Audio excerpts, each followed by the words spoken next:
Bismillahirrahmanirrahim. Assalamualaikum warahmatullahi wabarakatuh. Alhamdulillahirabbil alamin. Wa bihi nasta'inu ala umurid dunya waddin. Asyhadu an la ilaha illallah wahdahu la syarikalah wa asyhadu anna Muhammadan abduhu wa rasuluh sallallahu alaihi wa ala alihi wa sahbihi wa man sara ala nahjihi wa tamassaka bi sunnatihi ila yaumiddin. Allahumma 'allimna ma yanfa'una wanfa'na bima 'allamtana wa zidna ilman. Allahumma ya hayyu ya qayyum faqihna ajma'in fid din. Allahumma ati nufusana taqwaha wa zakkiha anta khairu man zakkaha anta waliyuha wa maulaha wa anta ala kulli syai'in qadir. Kita panjatkan puji syukur kehadirat Allah Azza wa Jalla. Salawat dan salam semoga senantiasa tercurahkan kepada baginda kita, uswah hasanah kita, Nabi besar Muhammad sallallahu alaihi wasallam, kepada keluarga beliau, para sahabatnya, serta segenap umat yang setia mengikuti jalan hidup beliau dengan baik dan benar. Bapak, Ibu, dan hadirin rahimakumullah, melanjutkan kajian kita, kajian tentang akidah dan juga tazkiyatun nufus yang kita rujuk dari kitab Taisirul Usul Syarhu Thalathatil Usul yang ditulis oleh Syekh Abdul Muhsin Al-Qasim, Imam dan Khatib Masjid Nabawi. Pembahasan kita malam ini yaitu adalah tentang 3 ibadah hati, yaitu ar-raghbah, war-rahbah, dan juga al-khusyu'. Yang pertama yaitu adalah ar-raghbah. Apa itu raghbah? Raghbah definisinya adalah talabul wusuli ila syai'il mahbub. Talabul wusuli ila syai'il mahbub. Raghbah yaitu adalah mencari cara untuk bisa sampai, untuk bisa mendapatkan sesuatu yang diinginkan. Mencari cara bagaimana seseorang bisa mendapatkan, meraih apa yang dia cintai, apa yang dia inginkan. Jadi raghbah di sini terkandung di dalamnya rasa harap. Seseorang kalau dia mengharapkan sesuatu, menginginkan sesuatu, mencintai sesuatu, maka ini adalah rasa harap. Nah, kalau rasa harap ini diwujudkan dalam bentuk usaha, maka rasa harap tadi yang asalnya adalah roja, yang beberapa waktu lalu kita telah membahasnya, rasa harap tersebut menjadi ar-raghbah. Maka penulis memberikan perbedaan antara ar-raghbah dengan ar-raja. Kata beliau, wal farqu bainar raghbati war raja, perbedaan antara ar-raghbah dan juga raja. Raghbah tadi seseorang menginginkan sesuatu dan dia berusaha untuk bisa mendapatkan sesuatu yang dia inginkan. Raja sebagaimana telah kita bahas maknanya adalah rasa harap, dan keduanya adalah ibadah hati. Perbedaannya, annar raja'a tama'un war raghbah talabun. Raja, rasa harap, dia hanya sebatas ketamaan, keinginan yang kuat. Raja adalah keinginan yang kuat, tamak. Orang kalau tamak berarti maknanya adalah sangat suka, keinginannya sangat kuat. Adapun raghbah ini adalah tolak, pencarian. Faman tami'a fi dukhulil jannah masalan fatama'uhu hada yusamma raja'an. Kalau orang dia tamak, dia sangat ingin sekali masuk ke dalam surga. Contohnya yang dibawakan oleh penulis, Kalau seseorang memiliki rasa tamak, keinginan yang kuat untuk masuk ke dalam surga, fatama'uhu hada, maka ketamaan ini disebut sebagai roja, rasa harap. Wa man talabaha bil amali shalih. Adapun orang yang dia mencari surga, mencari wasilah-wasilah, jalan-jalan yang bisa mengantarkan kepada surga bil amali shalih, dengan cara menunaikan amal soleh, dengan cara melakukan amal soleh. Fa inna talabahu laha, maka pencarian orang ini, pencarian orang tersebut terhadap sesuatu yang dia inginkan, wasa'yahu, demikian pula usahanya, ilaiha, untuk bisa sampai kepada perkara yang dia inginkan, yusamma raghbatan, maka ini disebut dengan raghbah. Sehingga kesimpulannya, fakullu raghbatin roja, setiap rasa raghbah, setiap rasa harap yang disertai dengan tindakan, berarti terkandung di dalamnya roja, rasa harap. Bisa difahami atau belum, Bapak Ibu? Jadi kalau masih berupa rasa harap saja, bahasa Arabnya adalah roja, harapan. Namun kalau sudah direalisasikan dalam amalan, maka ini disebut dengan raghbah. Raghbah, keinginan kuat, sehingga keinginan tersebut diwujudkan dalam bentuk nyata. Dari contoh yang disebutkan oleh penulis, kalau seseorang dia tamak untuk bisa masuk surga disebut dengan roja. Adapun kalau seseorang dia ketamakan yang ada dalam hatinya tersebut dibarengi dengan amal saleh, maka ini disebut dengan raghbah. Perhatikan, saya tadi menyebutkan bahwa seseorang kalau dia memiliki raghbah, keinginan kuat untuk masuk ke dalam surga, maka dia akan mencari wasilah-wasilah. Dia akan mencari perantara-perantara yang bisa mengantarkan ke surga. Dan disebutkan perantara tersebut adalah bil amali saleh, dengan amal saleh. Amal soleh itu harus terkandung dua syarat yang harus dipenuhi. Masih ingat atau tidak Bapak Ibu? Apa syarat amal soleh? Apa syarat sebuah amalan bisa dikatakan sebagai amal soleh? Harus ditunaikan secara ikhlas lillahi ta'ala. Menjadi faktor pendorong dia beramal adalah karena Allah, lillahi ta'ala, karena mencari keridhaan Allah, karena mencari balasan dari Allah, mencari surga Allah. Niatnya harus lillahi ta'ala, harus ikhlas. Dan yang kedua, dikatakan amalan itu sebagai amal soleh jika ditunaikan dengan cara yang telah diajarkan oleh Nabi, sesuai dengan petunjuk. Sehingga amalan tersebut menjadi amal soleh.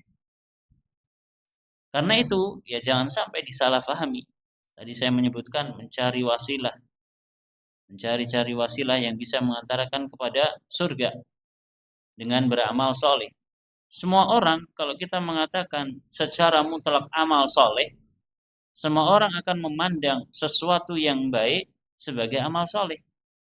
Padahal sesuatu yang baik di mata manusia belum tentu benar di mata syariat. Sesuatu yang baik di mata manusia belum tentu benar di mata syariat, di hadapan syariat. Contohnya orang membaca sholawat, baik atau baik? Baik. Apalagi malam Jumat, sangat dianjurkan. Hari Jumat sangat dianjurkan. Memperbanyak membaca sholawat kepada Nabi SAW beserta salam kepada beliau. Sangat dianjurkan. Namun, tatkala ada orang yang dia datang membawa syair-syair salawat yang baru, dimodifikasi dengan ya apa yang ada di zaman sekarang, syairnya baru, yang isinya terkadang hulu melampaui batas, ditambah dengan perkara-perkara yang baru, ditambah musik, tambah gitar, tambah gendang dan seterusnya. Sholawatan. Menurut sebagian orang baik. Menurut sebagian orang ini adalah wasilah untuk menggapai surga Allah. Menurut sebagian orang ini adalah amal saleh. Namun, apakah menurut tinjauan syariat ini adalah dibenarkan? Ini adalah amal saleh? Maka kita harus selektif, harus cek. Kita harus hati-hati. Setiap amal ibadah yang kita tunaikan, kalau kita ingin menunaikannya dengan mendapatkan predikat amal soleh menurut tinjauan syariat, maka pastikan dua hal yang menjadi syaratnya harus terpenuhi. Harus kita tunaikan lillahi ta'ala dan harus kita tunaikan sesuai dengan aturan. Sesuai dengan aturan. Wallahu ta'ala a'lam. Kata Imam Ibnul Qayyim, wal farqu bainar raghbati war raja. Perbedaan antara raghbah, rasa harap, dan roja. Raghbah, apa tadi artinya Pak? Raghbah, keinginan kuat, realisasian dari keinginan yang kuat. Roja, harapan. Perbedaannya adalah annar roja tama'un. Roja adalah rasa tamak, keinginan kuat, wa raghbah talab. Adapun raghbah adalah talab, pencarian. Fahiya thamratur roja. Sehingga raghbah ini, ibadah yang disebut dengan raghbah ini adalah buah dari rasa harap, buah dari roja. Fa innahu idza raja asy-syai'a talabahu. Seseorang kalau dia mengharapkan sesuatu, dia akan mencari. Dia akan berusaha untuk mendapatkan sesuatu tersebut. War-raghbah minar raja'i kal harabi minal khauf. Maka kesimpulan dari Imam Ibnul Qayyim, raghbah merupakan bagian dari roja dan sebagaimana al-harab, lari, itu bagian dari al-khauf, rasa takut. Beliau mengatakan waqad amarallahu nabiyahu Muhammadan sallallahu alaihi wasallam ayyarghaba ilaihi wahdahu azza wa jalla. Allah Subhanahu wa taala memerintahkan Nabi Muhammad sallallahu alaihi wasallam untuk berharap hanya kepada Allah Subhanahu wa taala, untuk raghbah, berharap hanya kepada Allah Subhanahu wa taala, di mana harapan ini dibarengi dengan amalan, dibarengi dengan perealisasian. Allah mengatakan wa ila rabbika farghab. Surat apa nih, Pak? Surat Alam Nashrah. Sepertinya ayat yang terakhir nggih. Wa ila rabbika farghab. Allah memerintahkan Nabi sallallahu alaihi wasallam, dan perintah Allah Subhanahu wa taala kepada Nabi di sini maknanya juga perintah kepada umatnya. Dan kepada Rabbmu semata hendaklah engkau wahai Muhammad farghab, hendaklah engkau berharap. Menggantungkan harapan hanya kepada Allah. Mencari kemudahan untuk bisa menunaikan harapan tersebut dari Allah Subhanahu wa taala. Allah perintahkan Nabi untuk yaitu beribadah dengan ibadah yang disebut dengan raghbah ini, dan Allah perintahkan supaya ibadah raghbah ini hanya ditunaikan lillahi ta'ala. Ini tentang ar-raghbah, rasa harap yang direalisasikan. Yang berikutnya yaitu adalah ar-rahbah. Ar-rahbah, kebalikan dari ar-raghbah. Bedanya hanya pada satu huruf saja. Raghbah pakai ghain, adapun ar-rahbah pakai ha. Maknanya hiyal khaufu wal faza'ul muthmiru lil harabi minal makhuf. Rasa takut yang membuahkan pelarian dari perkara yang ditakuti. Kalau raghbah tadi rasa harap, Sehingga seseorang ketika dia punya rasa harap, dia akan berusaha untuk merealisasikan harapannya ini, dan dia terus menggantungkan harapannya kepada Allah Subhanahu wa taala. Adapun rahbah adalah sebaliknya, rasa takut. Yang mana rasa takut ini membuahkan al-harab, lari dari perkara yang ditakuti. Fahiya khaufun maqrunun bi amal. Bedanya rahbah ini, dia tidak hanya sebatas rasa takut biasa. Rahbah adalah rasa takut yang dibarengi dengan amal. Sebagaimana raghbah pakai ghain, rasa harap yang dibarengi dengan amal, ada realisasi. Rahbah juga demikian, rasa takut yang dibarengi dengan amal, ada tindakan. Tidak hanya sebatas takut saja, tapi ada tindakan. Kata Imam Ibnul Qayyim, wa ammar rahbah fahiyal im'anu fil harabi minal makruh wa hiya diddu raghbah allati hiya safarul qalbi fi talabil marghubi fihi. Kata beliau, rahbah maknanya adalah berusaha sekuat tenaga untuk menghindari perkara yang dibenci. Berusaha sekuat tenaga untuk menghindari perkara yang dibenci. Dan rahbah ini adalah kebalikan lawan daripada raghbah, di mana raghbah adalah safarul qalbi fi talabil maghrub, fi talabil marghub, perjalanan hati untuk mendapatkan, meraih apa yang diinginkan. Saya ulangi lagi. Jadi keduanya ini saling berkebalikan. Bedanya hanya satu huruf saja, ghain dan ha. Raghbah, rasa harap, mengharapkan apa yang ada di sisi Allah Subhanahu wa taala. Mengharapkan apa yang ada di sisi Allah Subhanahu wa taala dengan melakukan amal soleh.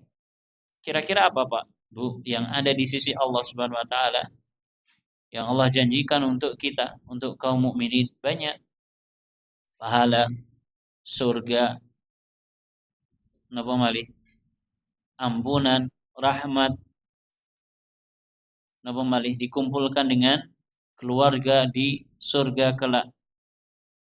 Ini semuanya Allah janjikan untuk kita. Maka untuk meraih janji Allah ini perlu realisasi. Awalnya kita tertarik, kemudian kita berharap ingin bisa meraih janji-janji Allah ini. Maka ketertarikan yang membuahkan harapan ini kemudian kita realisasikan. Kalau kita mau masuk surga, beramal. Meskipun amalan kita tidak bisa untuk menembus surga. Amalan kita tidak bisa untuk menembus surga.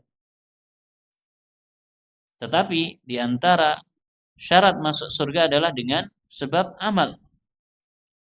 Di antara cara atau sebab masuk surga adalah dengan amal. Maka kita beramal untuk meraih apa yang ada di sisi Allah Subhanahu wa taala. Adapun rahbah, maka ini sebaliknya. Kita takut. Kita takut dengan apa yang ada di sisi Allah Subhanahu wa taala. Allah tidak hanya memberikan kepada kita janji-janji kenikmatan, namun juga Allah memberikan kepada kita ancaman-ancaman yang menakutkan. Apa saja, Pak, Bu, kira-kira yang ada di sisi Allah berupa hal-hal yang menakutkan? Adab, siksa, neraka. Kemudian apa lagi? Tidak diampuni dosanya. Tidak dikumpulkan dengan orang tua kita, dengan anak-anak kita di surga kelak. Takut atau membuatan, Pak, Bu? Takut. Ya, takut. Kita sudah rindu, lama ditinggal oleh orang tua kita. Kemudian kita tidak punya rasa takut kepada Allah untuk tidak dikumpulkan dengan mereka. Kita takut. Ya, kita ingin sebagaimana kita berkumpul di dunia, kelak kita akan dikumpulkan oleh Allah Subhanahu wa taala. Ini rahbah. Ini rahbah. Sehingga kita berusaha berlari. Kita berusaha untuk menjauhi sekuat tenaga perkara-perkara yang bisa mendatangkan kemurkaan Allah. mendatangkan azab Allah dan seterusnya.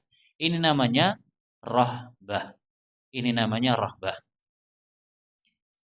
Kita ulang sekali lagi, raghbah, rasa harap terhadap apa yang ada di sisi Allah, dan rasa harap ini direalisasikan dalam bentuk amalan. Adapun rahbah kebalikannya, rasa takut terhadap apa yang ada di sisi Allah, dan rasa takut ini dibarengi dengan amalan. Kowe wedi ora karo neraka? Ya wedi. Ane kok panggah kaya ngono? Ora tobat, ora insaf, ngapusi. Aku wedi sakjane. Lah kok ora enek tindakane? Tetep kaya ngono, ora enek perubahan. Berarti dia belum sampai ke dalam hatinya rahbah, rasa takut yang membuahkan amalan. Masih pada tingkat khauf. Apa kemarin khauf? Rasa takut saja. Belum sampai rahbah. Kalau rahbah, dia akan berlari, meninggalkan apa yang menyebabkan datangnya kemurkaan Allah Subhanahu wa taala. Kalau kita dihadapkan dengan singa lepas, kira-kira yang mana, Pak? Khauf atau rahbah? Ada satu lagi namanya khosyah. Setelah ini insya Allah ada khauf, khosyah, dan rahbah. Kira-kira yang mana? Khauf, rasa takut. Khosyah, rasa takut yang didasari di atas ilmu. Dia faham ini berbahaya, maka dia takut. Adapun rahbah, rasa takut kepada Allah, kepada apa yang berada di sisi Allah berupa ancaman dan azab. Kira-kira kalau di hadapan kita ada singa lepas, berarti yang mana? Khasyah? Khasyah atau khauf saja?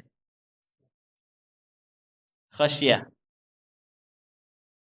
Kalau khasyah, dia bernilai ibadah. Kalau khauf, nanti di bawah khauf itu ada yang namanya khauf tabi'i. Rasa takut yang sifatnya memang alamiah atau naluriah. Kalau saya lebih condong kepada khauf, tidak sampai khasyah. Kalau khasyah ini takut didasari di atas ilmu tentang Allah Subhanahu wa taala. Setahu saya itu. Coba nanti di belakang penjelasannya seperti apa, insyaallah lebih jelas lagi. Berarti rasa takut yang ada pada diri kita itu tidak satu level. Istilahnya ada banyak, levelnya ada banyak. Minimal yang kita kenal ada 3. Khauf, khasyah, dan rahbah ini. Wallahu ta'ala a'lam. Berikutnya kata penulis, warraghbatu warrahbatu. Raghbah warrahbah. Niki ngapunten kula ilat Jawa dadi nggih metune ngoten niku. Nggih, metune ngoten niku. Ar-raghbah dan rahbah. La taqumani illa ala saqis sabri. Kedua ibadah ini, raghbah dan rahbah, tidak mungkin bisa tegak. Tidak mungkin bisa tegak kecuali di atas batang kesabaran. Ya, dia harus ditopang dengan kesabaran. Farahbatuhu tahmiluhu ala sabri. Rasa takut terhadap segala sesuatu yang ada di sisi Allah berupa ancaman dan azab dan seterusnya, ini akan mengantarkan seseorang kepada kesabaran. Orang mau berbuat maksiat, ingat, nek aku ngombe iki ancamane kaya ngono. Ingat, maka dia takut. Kemudian dia bersabar. Dah, saya nggak mau minum. Meskipun jari ini kanca-kancaku enak. Takut. Karena Allah memberikan ancaman. Maka dia takut. Dia berhenti, tidak jadi melakukan kemaksiatan. Sehingga dia bersabar. Bersabar. Ini buah daripada ar-rahbah. Rasa takut kepada Allah Subhanahu wa taala dan apa yang ada di sisinya. Wa raghbatuhu taquduhu ila syukri. Sebaliknya, rasa harap terhadap apa yang ada di sisi Allah akan mengantarkan dirinya, menggiring dirinya kepada rasa syukur. Ketika diberikan kenikmatan, meskipun sedikit, dia bersyukur. Alhamdulillah, bisa tinggi urip setino. Alhamdulillah, muga-muga. Akhirnya dia berharap kepada Allah Subhanahu wa taala. Kemudian dia berusaha, mudah-mudahan nanti di surga saya bisa menikmati kenikmatan surga, makanan-makanan surga, meskipun di dunia mungkin terbatas. Wa ibadata ar-raghbati war-rahbati tanhasirani 'alal 'abdi biqadri dzunubihi. Kedua ibadah ini, keduanya terbatas pada seorang hamba sesuai dengan kadar dosa-dosa yang ada pada si hamba tersebut.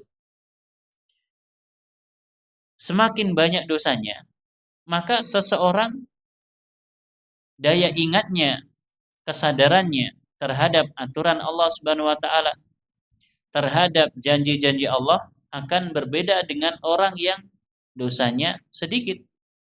Wa tazidani bi ziyadati imanihi, dan kedua ibadah ini pula bisa bertambah dengan sebab bertambahnya keimanan seorang hamba.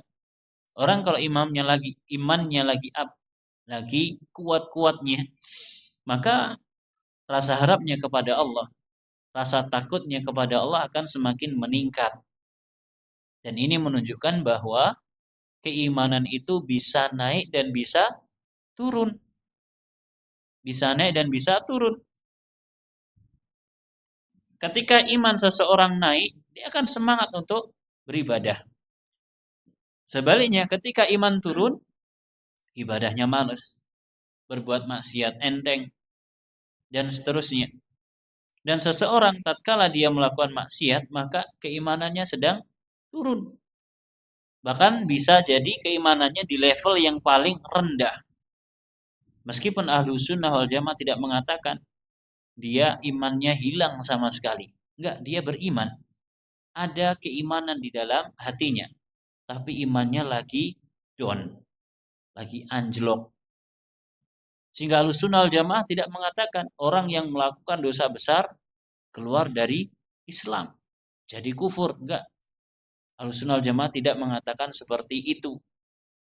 Ketika dia melakukan dosa besar masih ada aslul iman. Dasar dan pokok keimanan ada. Tapi terkalahkan oleh hawa nafsunya. Terkalahkan oleh bisikan-bisikan setan.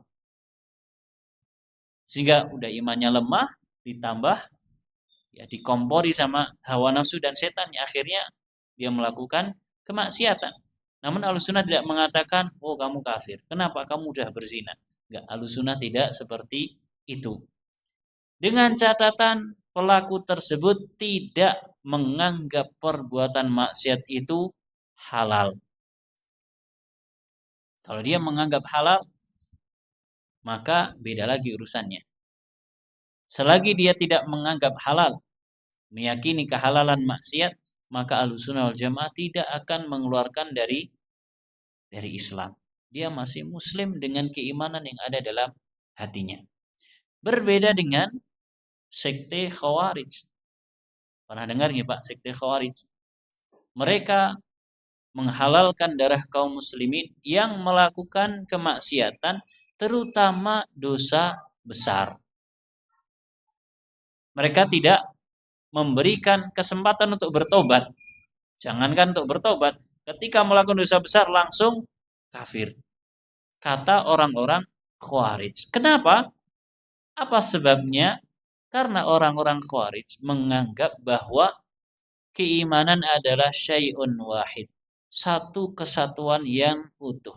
Idza saqata ba'duhu saqata kulluhu. Kalau ada salah satu yang jatuh, ambruk, maka semuanya roboh. Ini menurut orang-orang Khawarij. Gampang melakukan maksiat, ini halal darahnya. Enak sekali. Ahlussunnah wal Jamaah tidak seperti itu. Orang yang bermaksiat, dia beriman dengan keimanannya dan dia bermaksiat dengan kemaksiatan. Di akhirat kelak bagaimana? Kalau Allah berkehendak untuk mengampuni, Allah akan ampuni. Meskipun tanpa taubat. Meskipun tanpa taubat. Namun, kalau Allah berkehendak, Allah akan azab dia. Setelah dia selesai diazab, setelah semuanya beres bersih, baru dimasukkan ke dalam surga. Khawarij tidak seperti itu. Di dunia kafir, di akhirat kekal di dalam neraka. Makanya orang-orang Khawarij mereka memerangi orang-orang Islam tapi membiarkan para penyembah authan, para penyembah patung dan berhala. Ini orang-orang Khawarij. Lucu. Ya, lucu. Nauzubillahi min dzalik. Wal abdu yanalu taufiq biiznillahi biqadri tilkal ibadah. Seorang hamba dia akan memperoleh taufik dari Allah dengan izin Allah sesuai dengan kadar ibadah tersebut. Sesuai dengan kadar raghbah dan rahbah, rasa harap dan rasa takutnya kepada Allah Subhanahu wa taala. Dan kedua ibadah ini, ya kita balik lagi, keduanya sangat erat kaitannya dengan keimanan. Keimanan mempengaruhi rasa harap dan rasa takut. Rasa harap dan rasa takut ini akan menjadi sebab datangnya taufik dari Allah Subhanahu wa taala. Ya, iman, raghbah dan rahbah, kemudian taufik dari Allah Subhanahu wa taala. Kata Imam Ibnul Qayyim, "Idza arada bi 'abdihi khairan waffaqahu listifraghi wus'ihi wa badli juhdihi fir raghbati war rahbati ilaih. Fa innahuma maddata at-taufiq. Fa biqadri qiyamir raghbati war rahbati fil qalbi yahsulut taufiq." Kata Imam Ibnul Qayyim, jika Allah Subhanahu wa taala berkehendak kebaikan untuk hambanya, maka Allah akan berikan taufik pada seorang hamba ini supaya si hamba dia mau mencurahkan usaha, mencurahkan atau memperjuangkan apa yang dia miliki untuk mendapatkan ar-raghbah dan rahbah. Dia akan berupaya untuk memahamkan dirinya tentang berharap kepada Allah Subhanahu wa taala, kepada apa yang di sisi Allah, dan takut kepada Allah dan apa yang ada di sisi Allah Subhanahu wa taala. Kenapa? Karena keduanya, raghbah dan rahbah ini merupakan madah, merupakan materi pokok daripada taufik. Inti daripada taufik adalah pada dua hal ini. Rasa harap, berharap kepada apa yang ada di sisi Allah dan takut terhadap apa yang ada di sisi Allah. Maka kata beliau, kata Imam Ibnul Qayyim, sesuai dengan kadar rasa harap dan rasa takutnya dalam hati seseorang, dia akan memperoleh taufik dari Allah Subhanahu wa taala. Ini dua, raghbah dan rahbah. Yang ketiga, ibadah yang ketiga yang merupakan ibadah hati pada pembahasan kita malam ini yaitu adalah al-khusyu'. Al-khusyu'. Khusyuk ini sudah menjadi bahasa kita. Napa Pak artosih khusyuk? Khusyuk. Wong kae lek salat khusyuk banget. Wong kae Masya Allah khusyuk banget. Kalau kita lihat sekilas orangnya khusyuk. Tenang dipandang, enak. Imamnya khusyuk sekali, jamaahnya khusyuk sekali dan seterusnya. Sudah menjadi bahasa kita. Khusyuk maknanya adalah az-zullu li'azamatillah. Ketundukan atau kehinaan terhadap kemahaagungan Allah Subhanahu wa taala. Seorang hamba tunduk, seorang hamba hina di hadapan Allah Subhanahu wa taala. Kenapa? Karena Allah Maha Agung, Allah Maha Besar. Wa yakunu fil qalbi wal jawarih. Dan rasa khusyuk ini, ibadah khusyuk ini terdapat pada hati dan pada anggota badan. Artinya, khusyuk, yang namanya khusyuk ini tidak hanya dalam hati saja. Kita merasakan khusyuk itu tidak hanya dalam hati saja, namun juga akan terwujud dalam anggota badan dalam perbuatan, dalam tindak tanduk dan seterusnya. Wa huwa qaribun minal khudu'i illa annal khudu'a fil badan. Khusyuk ini sebenarnya dia dekat dengan khudu'. Khudu' itu tunduk, artinya tunduk. Namun kalau khudu' dia hanya khusus pada badan saja. Kalau khusyuk hati dan juga badan. Sehingga kalau kita tadi kembali kepada contoh kita, orang itu sholatnya khusyuk. Kita menilai dari apanya Pak? Dari lahiriahnya, dari zahirnya yang nampak sholatnya khusyuk. Padahal hatinya mungkin belayang kontindi. Hatinya kemana-mana, hatinya nggak khusyuk. Mungkin atau tidak? Mungkin. Karena khusyuk itu terjadi pada hati dan juga anggota badan. Dan kita hanya bisa menghakimi, kita hanya bisa menilai apa yang nampak dari anggota badan. Adapun yang ada dalam hati kita tidak dibebani untuk menilainya. Oh, kamu nggak khusyuk. Enggak, aku khusyuk kok. Enggak, kamu cuman etok-etokan tadi. Etok-etokan khusyuk.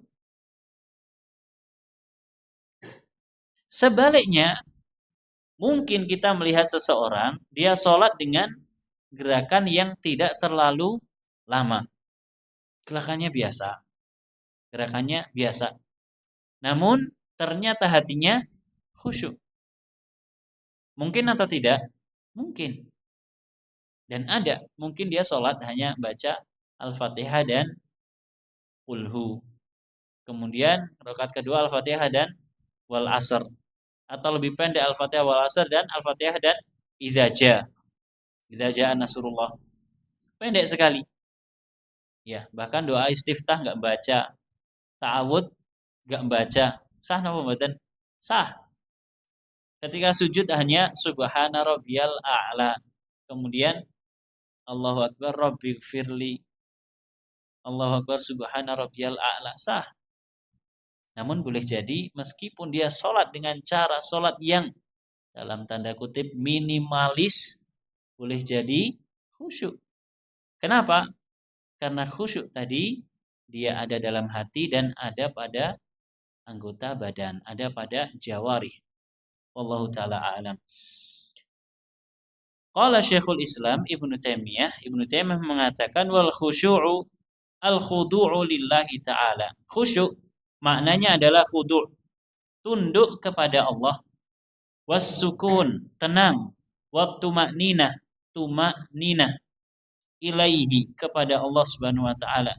Bil qalbi wal jawarih, dengan hati dan anggota badan. Dengan hati dan anggota badan.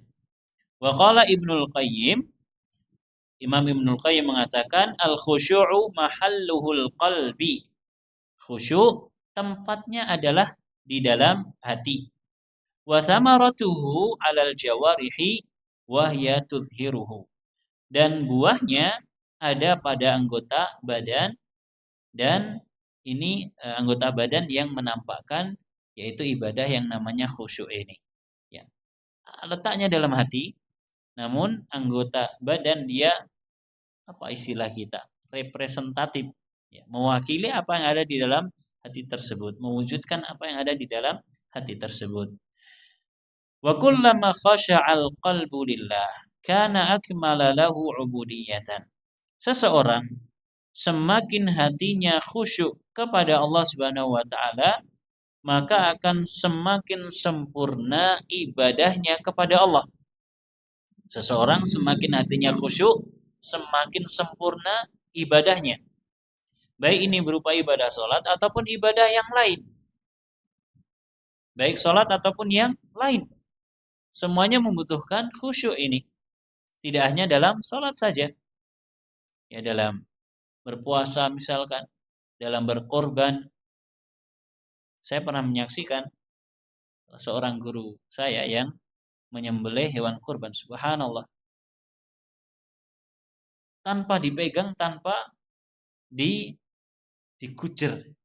Hewannya seakan-akan menyerahkan diri. Ketakwaan seseorang akan memberikan pengaruh bahkan sampai hewan yang akan disembelih. Lafaz yang dibaca oleh seseorang tatkala menyembelih juga berpengaruh. Karena itu tatkala kita menyembelih, kita diwajibkan membaca basmalah dan sunnahkan membaca takbir. Ya, bismillahi Allahu akbar. Si hewan akan merasa bahwasanya dia ya makhluk kecil, Allah yang maha besar. Semuanya adalah milik Allah Subhanahu wa taala. Dia akan tenang.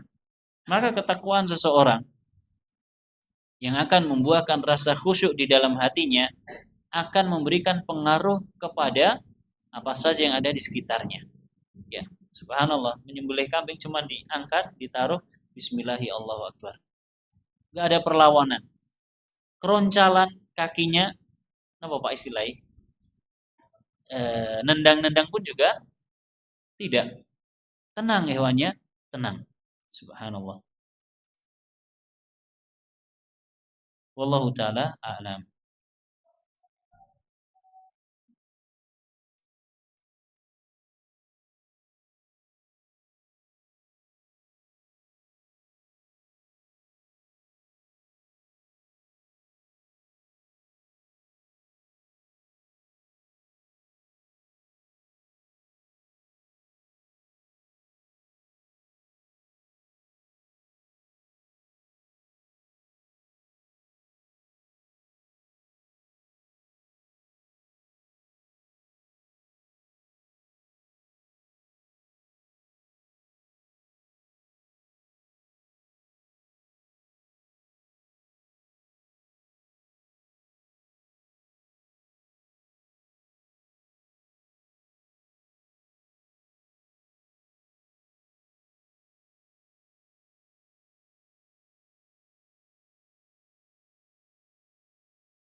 Baik Bapak Ibu rahimakumullah, kita lanjutkan sedikit.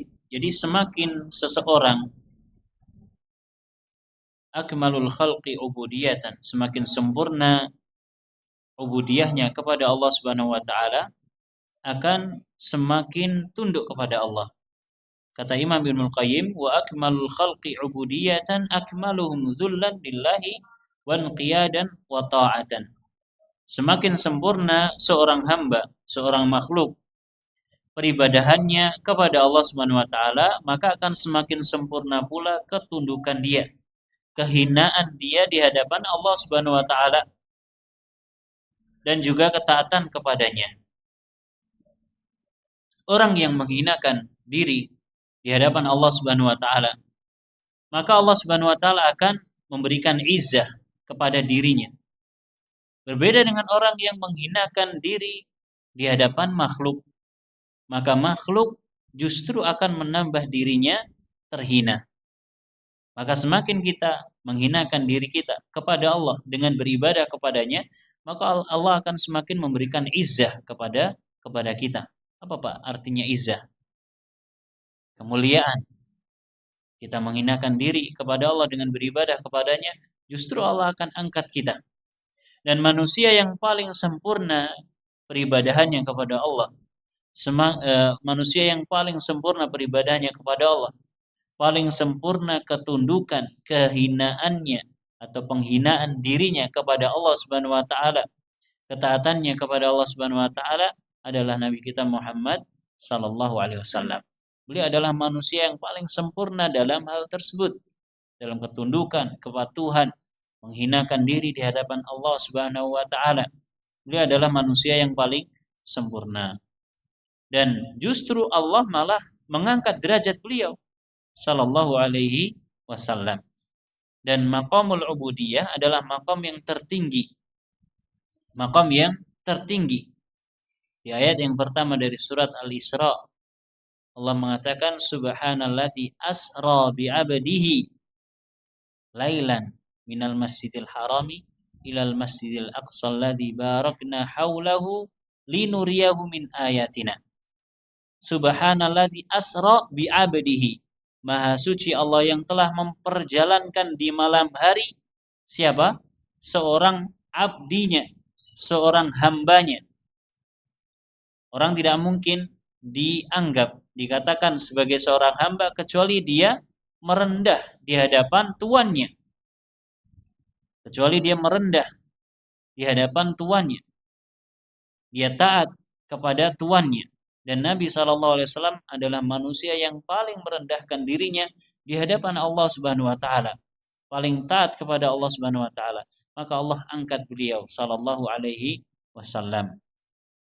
Satu paragraf lagi, wa min fadlillahi ala ibadihi anna man raghiba wa tama'a fima indallahi ujira. Dan di antara anugerah yang Allah limpahkan kepada para hambanya, bahwa orang yang berharap, orang yang tamak terhadap apa yang ada di sisi Allah, justru Allah malah berikan pahala. Justru Allah malah berikan ganjaran kepadanya. Kita kalau tamak kepada Allah Subhanahu wa taala, berharap kepada Allah Subhanahu wa taala, ingin mendapatkan apa yang ada di sisi Allah Subhanahu wa taala, justru Allah akan berikan pahala. Selain Allah akan berikan apa yang kita inginkan, Allah juga berikan pahala. Beda dengan makhluk. Beda dengan makhluk. Manusia, kalau kita berharap kepada manusia, manusia akan risih. Jangankan akan memberikan pahala, ya kita terus berharap kepada mereka, kepada manusia, manusia akan risih. Atau kalaupun dia merasa senang, maka kita akan dipermainkan. Kita akan diperbudak oleh mereka, oleh manusia, dipermainkan. Berbeda dengan Allah Subhanahu wa taala. Ketika kita berharap terhadap apa yang ada di sisi Allah, Allah akan memberikan apa yang kita inginkan. Dan Allah akan memberikan ganjarannya. Ini anugerah dari Allah Subhanahu wa taala. Wa man rahiba min adabillahi ammanahullah. Dan barang siapa yang takut terhadap azab Allah Subhanahu wa taala, dia memahami bahwasanya Allah memiliki ancaman berupa azab, maka dia takut. Kemudian rasa takut ini mendorong dirinya untuk menahan diri dari melakukan perkara-perkara yang Allah larang. Maka Allah akan berikan keamanan untuk dirinya, baik di dunia ataupun di akhirat. Kalau kita takut terhadap ancaman Allah, azab Allah, saya nggak berani minum ini. Kenapa? Karena ini haram. Ini haram. Maka Allah akan berikan keamanan pada diri kita. Secara hissi, secara indrawi, akal kita terjaga. Kesehatan badan kita terjaga.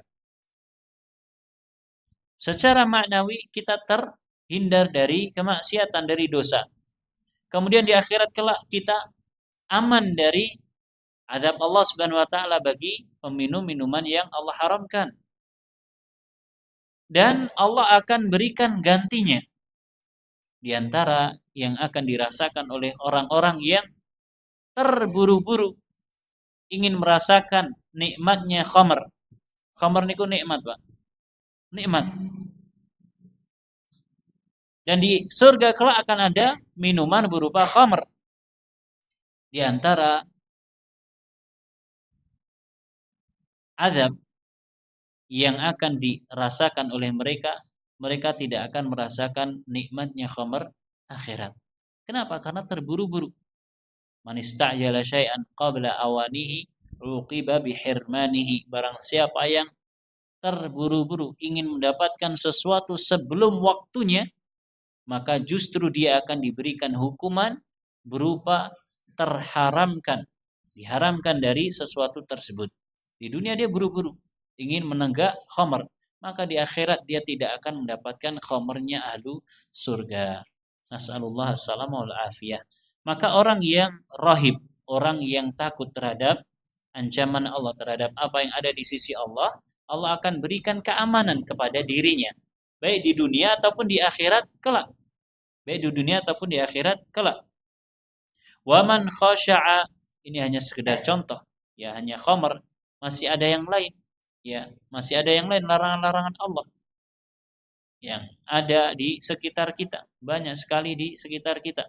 Kalau kita menjaga diri, menjauhkan diri dari larangan-larangan tersebut, maka Allah akan berikan keamanan kepada kita.